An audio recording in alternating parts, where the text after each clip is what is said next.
بسم اللہ الرحمن الرحیم۔ الحمدللہ یہ ہماری 41ویں ویڈیو ہے۔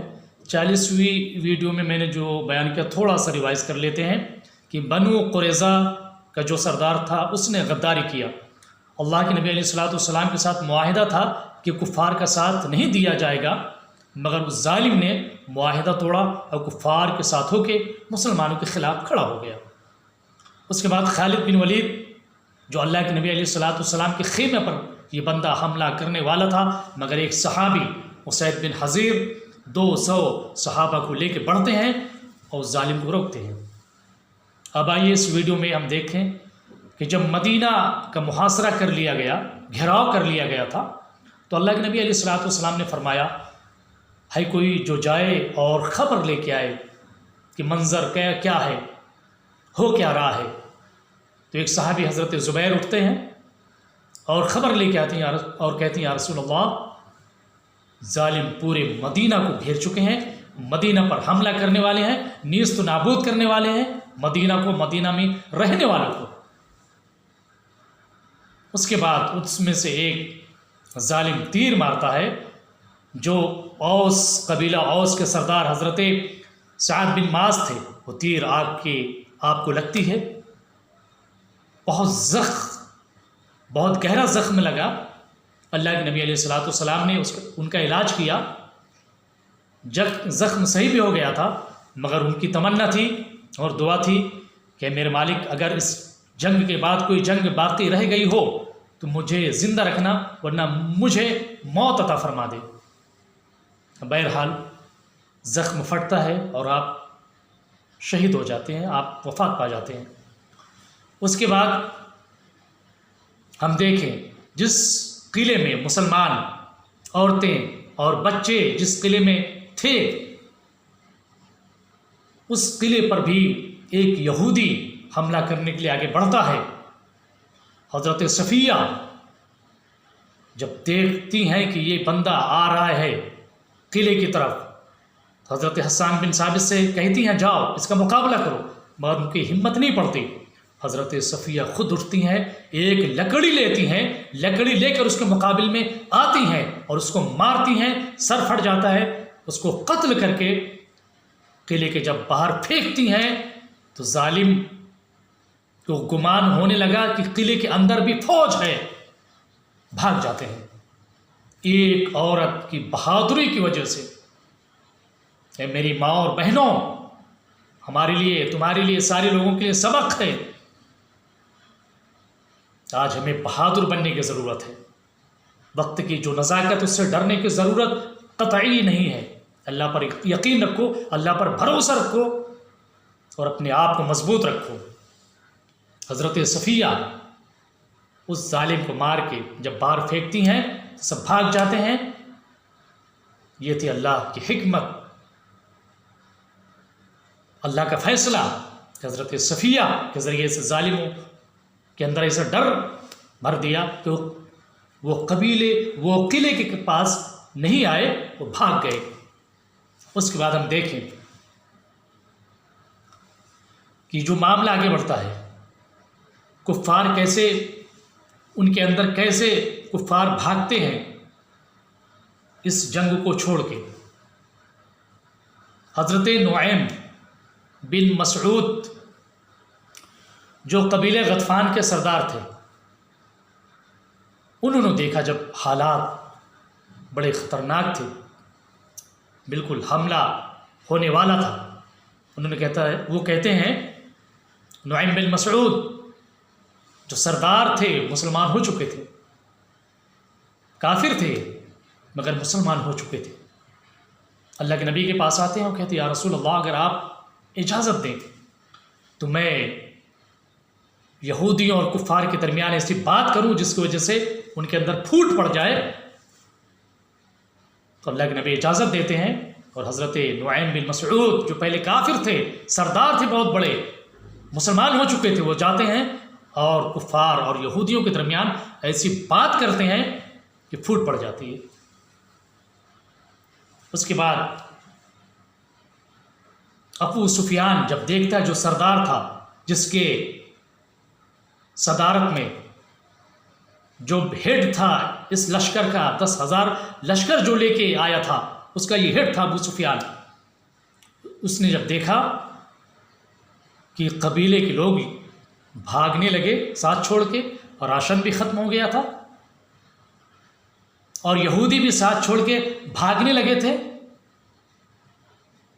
کھانے پینے کی چیز اس کے پاس ختم ہونے لگی تھی، اس کی ہمت پست پڑ جاتی ہے. جو 10,000 کا لشکر لے کے آیا تھا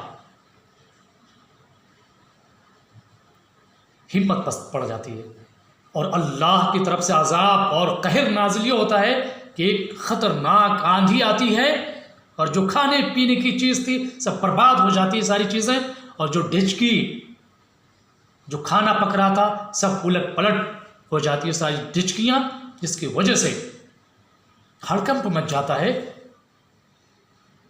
اور اس ظالم نے ابو سفیان جو 10,000 کا لشکر لے کے آیا تھا مسلمانوں کو نیست و نابود کرنے کے لیے، جب دیکھا کہ طوفان آیا سب تہس نہس ہو گئی ساری چیزیں، اس بندے نے اعلان کروایا لوگوں راشن ختم ہو چکا ہے.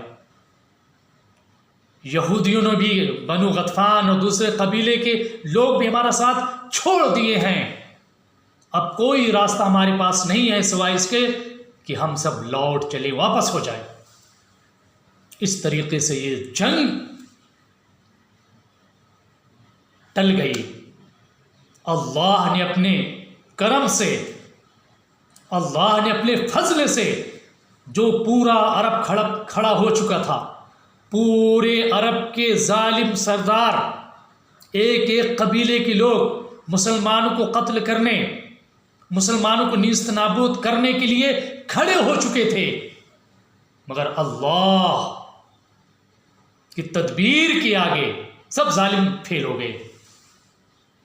اس لیے مسلمانوں، ہند کے مسلمانوں، ہمارے ملک کے مسلمانوں، اللہ کی تدبیر پر بھروسہ رکھیں، ایمان رکھیں اور اپنے رب پر کامل ایمان رکھیں، توکل رکھیں، دعا کریں. یہ جتنے بھی ظالم آپ کو مٹانے کی بات کرتے ہیں، بائیکاٹ کی بات کرتے ہیں، لنچنگ کرتے ہیں، اللہ انہی میں سے ایسے لوگوں کو پیدا کر دے گا جو آپ کے معاون ہوں گے، آپ کے مددگار ہوں گے. جیسا کہ نعیم بن مسعود بڑے سردار تھے، کافر تھے، مگر اللہ نے ایمان کی دولت عطا فرمائی، ان کی وجہ سے جنگ ٹل گئی. حضرت سعد بن معاذ کافر تھے، بہت بڑے سردار تھے، مگر اللہ نے بھی انہیں ایمان کی دولت عطا فرمائی، یہ بھی نبی کے ساتھ آئے اور مسلمانوں کے ساتھ ہو گئے. ہر زمانے میں یہ معاملہ چلتا رہا، لوگ مسلمانوں کو قتل کرنے کے لیے سازشیں کی. ہلاکو خان نے کیا، چنگیز خان نے لاکھوں لاکھ مسلمانوں کو قتل کیا. تاریخ گواہ ہے، ایسے حالات بنے، ایسا مانا جانے لگا کہ اب مسلمان ختم ہو گئے، اسلام ختم ہو جائے گا، مگر اللہ نے چنگیز خان کے پوتوں کو ایمان کی دولت عطا کی. اس کے بعد کئی سو سال تک ان لوگوں نے اسلام کی خدمت کی، اسلام کے مددگار بنے. پاسباں مل گئے کعبے کو صنم خانے سے، ہے آیا یورش تاتار کے افسانے سے، پاسباں مل گئے کعبے کو صنم خانے سے. اس لیے گھبرانے، ڈرنے، پریشان ہونے کی کوئی ضرورت نہیں. ذالک بان اللہ مولا الذین آمنوا وان الکافرین لا مولا لهم. مسلمانوں، تمہارا مولا تو اللہ ہے، تمہارا محافظ نگہبان اللہ ہے. ڈرنا کس چیز سے؟ کسی چیز سے نہیں ڈرنا، اللہ پر بھروسہ ہونا چاہیے. جنگ خندق جیسی جنگ جس میں پورا عرب مسلمانوں کے خلاف کھڑا ہو گیا تھا، بیچارے مسلمان جن کے پاس کھانے کی چیزیں نہیں تھی، لڑنا بھیڑنا تو بہت دور کی بات، کھانے پینے کی چیز بھی نہیں تھی.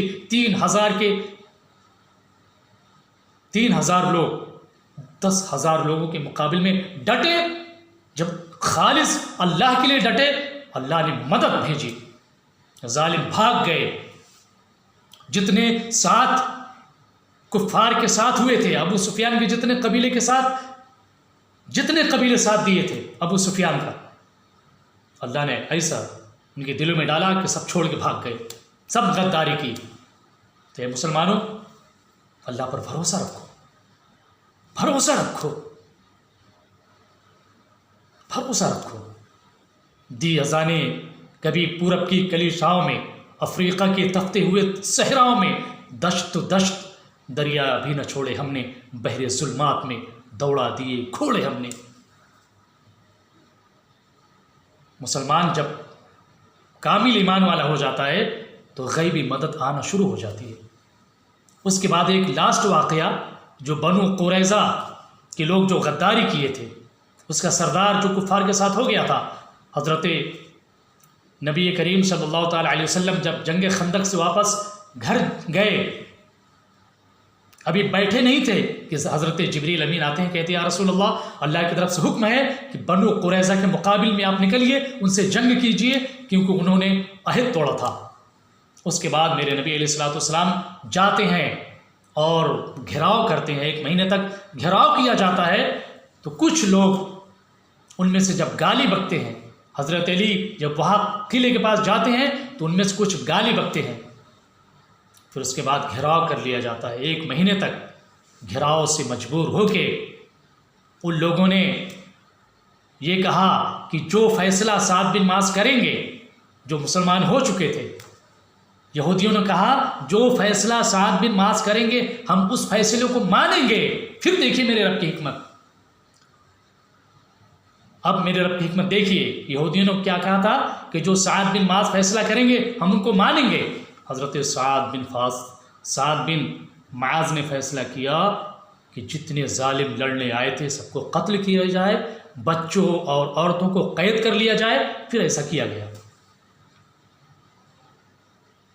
اللہ نے کیسے کھڑا کر دیا انہی میں سے لوگوں کو جو آئے تھے قتل کرنے، اللہ نے انہی میں سے لوگوں کو کھڑا کیا، ان کے مقابل میں سب کی گردنیں ماری گئیں۔ یہ اللہ کی تدبیر، وَمَكَرُوا وَمَكَرَ اللَّهُ وَاللَّهُ خَيْرُ الْمَاكِرِينَ۔ یہ تو مسلمانوں کے ساتھ مکر فریب کرتے ہیں اور اللہ تو بہتر تدبیر کرنے والا ہے۔ تو مسلمانوں اللہ پر بھروسہ رکھو، مٹ گئے مٹتے ہیں، مٹ جائیں گے آدھا تیرے، نہ مٹا ہے نہ کبھی مٹے گا چرچا تیرا۔